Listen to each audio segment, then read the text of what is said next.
Welcome to Tingen Williams. Today we're going to talk about how you should respond or what you should do if ICE comes to your door. And this is a question that a lot of people have. If you're not an immigrant and you're thinking, well, this just doesn't apply to me, think again, because ICE might come knocking at your place of employment, or you might have friends that are immigrants and that you weren't aware of their legal status. So this is likely to impact a lot of people. It's an important issue, and hopefully we can provide some information that will be helpful to everyone that listens to this. So the first thing to keep in mind when police or ICE in particular is at your door is to stay calm. It's not an emergency, not typically.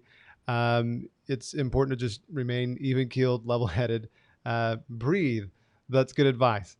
The second thing you need to understand is that you do have certain rights under the Constitution, and immigrants also have these rights and should exercise them. So one of the first of those rights is the right to remain silent.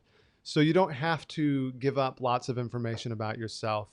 You can say, I am exercising my right to remain silent, and I would like to speak to an attorney before I speak further. Those are appropriate things to say. Another issue that might come up if they come knocking on your door is they might say, I have a warrant. Now, this is where it gets tricky with ICE, because ICE is not a traditional law enforcement agency. They aren't the police. And typically the kinds of warrants they have aren't actually judicial warrants. So under the Fourth Amendment to the Constitution, we all have the right against unlawful search and seizure.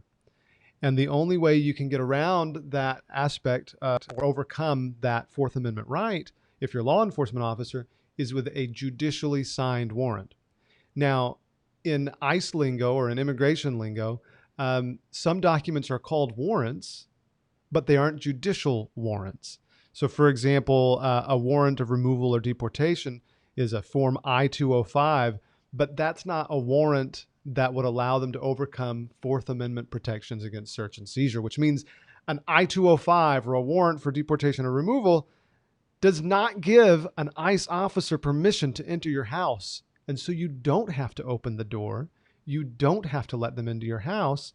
And you can very much say, well, that's nice, sir. Please come back with a warrant. Some general advice also is you probably want to have this conversation through the door. Opening the door does not necessarily mean that you've given permission. But if an officer says, well, I believe that I had permission to enter because they opened the door, we've got problems. So typically it's best to have these conversations through a door. If an agent says, well, I have a warrant, you can inspect it. You can say, well, can you hold that up to the peephole? Can you slide it under the door? Or you might say, if it doesn't, really fit under the door, you could say, well, excuse me, sir, I'm going to open the door just so I can look at the warrant.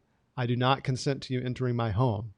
At that point, they should be able to show you the document they're talking about. And if you're savvy and you've watched this video, you can take a look at it and say, okay, this is an I-205. This is not a warrant. I actually don't have to let you into my home. Here, you can take your paper, but, and then that's where the inquiry ends. Now, you do have a right to remain silent, but you might want to collect some information. And in that event, it's a good idea to ask the officers their names, their badge numbers. They can show you a badge. If they're actually a law enforcement officer, they should have documentation proving that they are who they say they are. And then additionally, you can ask them what they're doing there and why they're knocking on your door. If an agent forces their way in, you shouldn't resist. You should just let it happen, but state unequivocally, you don't have my permission to be here. You can say, I do not consent to your entry. I do not consent to any search of my home. I do not consent to any search of my person. I'm going to exercise my right to remain silent. I want to speak to a lawyer.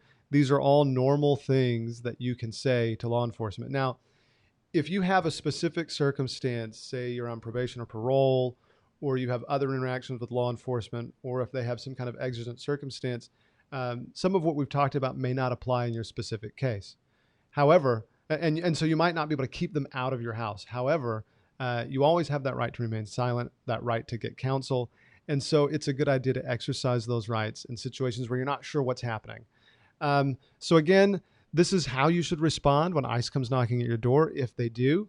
The same goes for if they come knocking not just at your home door, but at your place of employment.